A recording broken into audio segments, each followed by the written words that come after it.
Caloroga Shark Media.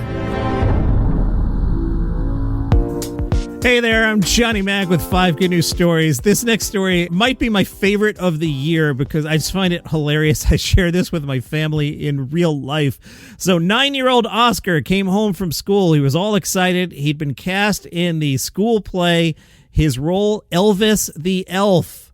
But somewhere between the classroom and the front door, they forgot about the elf part. Oscar told the family he was playing Elvis and that his costume needed to be sparkly. Can you see where this is going? His older sister Jade said neither Oscar nor the school explained the elf part of Elvis the Elf, so the family did what any confused parents would do. They went online and bought a kid-size Elvis Presley jumpsuit. It fit perfectly. They sent him to school in his full Graceland glory. No one said a word. No one even caught this. The cast walks on stage. Children are dressed as elves, and there's Oscar dressed as Elvis Presley.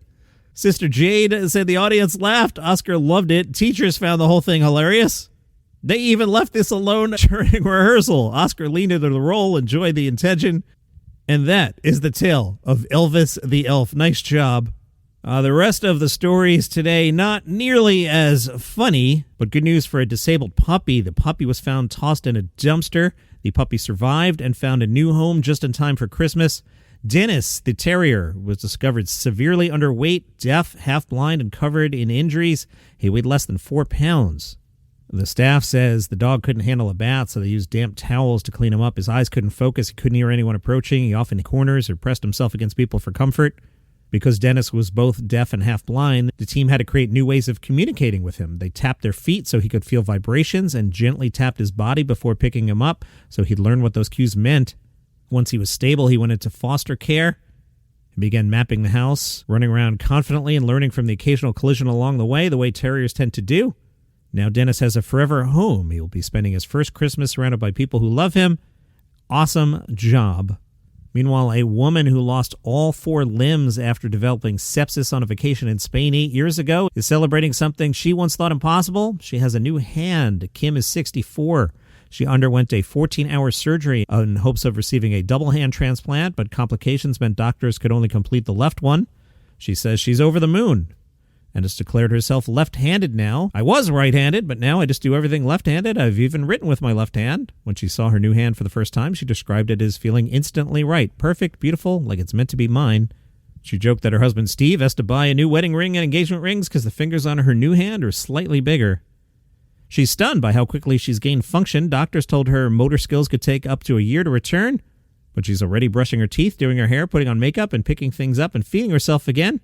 She says little things like holding a glass of wine without dropping it, lifting an ice cream cone, using a fork. Each one has been a milestone she never expected to reclaim. Scientists getting it done. There's a new quick, easy breath test to detect pancreatic cancer. They're doing trials in the UK. An analysis of pancreatic cancer across the UK found that over 60% of cases are detected at stage 4. At that point, there's not much to be done. The breath test detects volatile organic compounds, known as VOCs, that are linked with pancreatic cancer even in early stages. The VOCs travel along the bloodstream and can be expelled in a single breath. Boy, that would be really great if they can figure that one out. And a lot of British news today. The organization England's National Highways revealed how many crazy things show up on the roadside. More than 49,000 abandoned objects so far this year. 2 items were particularly odd. One was a full-size boat perched on top of a damaged trailer alongside the A42, nowhere near open water.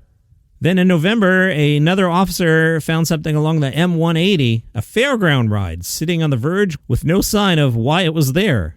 The police want you to know, dispose of unwanted items properly and secure your loads before driving. A few extra minutes of preparation could prevent dangerous collisions and keep boats and carnival rides from mysteriously appearing on the roadside. Those are your 5 good news stories for today. I'll see you tomorrow.